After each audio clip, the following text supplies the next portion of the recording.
ನಿರೀಕ್ಷೆಯಂತೆಯೇ Punjab Kings ವಿರುದ್ಧ royal Challengers Bengaluru ತಂಡ ಭರ್ಜರಿ ಜಯ ಗಳಿಸಿ ಪ್ಲೇ ಆಫ್ಗೆ ಲಗ್ಗೆ ಇಟ್ಟಿದೆ.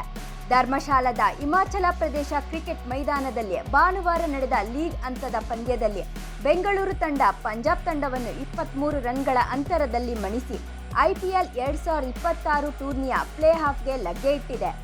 ಅಲ್ಲದೆ ಹಾಲಿ ಟೂರ್ನಿಯಲ್ಲಿ ಪ್ಲೇ ಆಫ್ಗೇರಿದ ಮೊದಲ ತಂಡ ಎಂಬ ಕೀರ್ತಿಗೂ RCB ಭಾಜನವಾಗಿದೆ.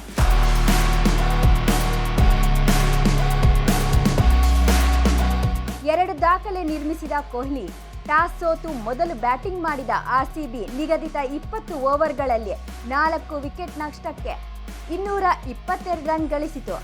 RCB ಪರ ಆರಂಭಿಕ ಬ್ಯಾಟರ್ಗಳಾದ ಜಾಕೋಬ್ ಬೆಥೆಲ್ 11 ರನ್ ಗಳಿಸಿ ಬೇಗನೆ ಔಟ್ ಆದರು. ಆದರೆ ವಿರಾಟ್ ಕೊಹ್ಲಿ 37 ಎಸೆತಗಳಲ್ಲಿ 58 ರನ್ ಗಳಿಸುವ ಮೂಲಕ ತಂಡದ ಗೆಲುವಿನ ಭದ್ರ ಬುನಾದಿ ಹಾಕಿದರು. ಅಲ್ಲದೆ ಪುರುಷರ T20 ಕ್ರಿಕೆಟ್ನಲ್ಲಿ 2 ಮಹತ್ವದ ಸಾಧನೆಗಳನ್ನು ಮಾಡಿದ್ದಾರೆ.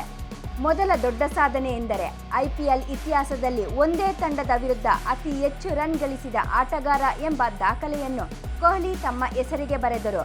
ಪಂಜಾಬ್ ಕಿಂಗ್ಸ್ ವಿರುದ್ಧದ ಇಂದಿನ ಇನ್ನಿಂಗ್ಸ್ ಮೂಲಕ ಅವರು ಆ ತಂಡದ ವಿರುದ್ಧದ ತಮ್ಮ ಒಟ್ಟು ರನ್ ಗಳಿಕೆಯನ್ನು 1215ಕ್ಕೆ ಏರಿಸಿಕೊಂಡರು. ಇದರಿಂದ ಅವರು ಮೊದಲು ಚೆನ್ನೈ ಸೂಪರ್ ಕಿಂಗ್ಸ್ ವಿರುದ್ಧ ಗಳಿಸಿದ್ದ 1174 ರನ್ಗಳ ತಮ್ಮದೇ ದಾಖಲೆಯನ್ನು ಮುರಿದರು.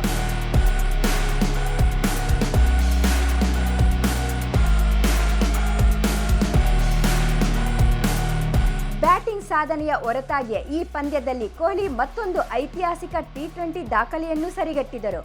ಅವರು ದೇವದತ್ ಪಡಿಕ್ಕಲ್ ಮತ್ತು ವೆಂಕಟೇಶ್ ಅಯ್ಯರ್ ಜೊತೆ ತಲಾ 50ಕ್ಕೂ ಹೆಚ್ಚು ರನ್ಗಳ ಜೊತೆಯಾಟ ನಿರ್ಮಿಸಿದರು. ಈ ಜೊತೆಯಾಟಗಳೊಂದಿಗೂ ಪುರುಷರ T20 ಕ್ರಿಕೆಟ್ನಲ್ಲಿ ಅತಿ ಹೆಚ್ಚು 50ಕ್ಕೂ ಅಧಿಕ ರನ್ಗಳ ಜೊತೆಯಾಟ ನಡೆಸಿದ ದಾಖಲೆಯನ್ನು ಕೊಹ್ಲಿ ಸಮಬಲಗೊಳಿಸಿದರು. ಈಗ ಕೊಹ್ಲಿ ಮತ್ತು ಇಂಗ್ಲೆಂಡ್ ಬ್ಯಾಟರ್ ಅಲೆಕ್ಸ್ ಹೇಲ್ಸ್ ಇಬ್ಬರು 210 ಅರ್ಧ ಶತಕದ ಜೊತೆಯಾಟಗಳೊಂದಿಗೆ ಈ ಪಟ್ಟಿಯಲ್ಲಿ ಅಗ್ರಸ್ಥಾನ ಹಂಚಿಕೊಂಡಿದ್ದಾರೆ. ಉಳಿದಂತೆ Padikkal 45, Venkatesh Iyer 73, team David 28 run ಗಳಿಸಿದರು. ಈ ಗುರಿ ಬೆನ್ನಟ್ಟಿದ ಪಂಜಾಬ್ ಕಿಂಗ್ಸ್ 20 ಓವರ್ಗಳಲ್ಲಿ 8 ವಿಕೆಟ್ ನಷ್ಟಕ್ಕೆ 199 ರನ್ ಗಳಿಸಲಷ್ಟೇ ಶಕ್ತವಾಯಿತು. ಇದರಿಂದಾಗಿ 23 ರನ್ಗಳಿಂದ RCB ಗೆಲುವು ಸಾಧಿಸಿದೆ.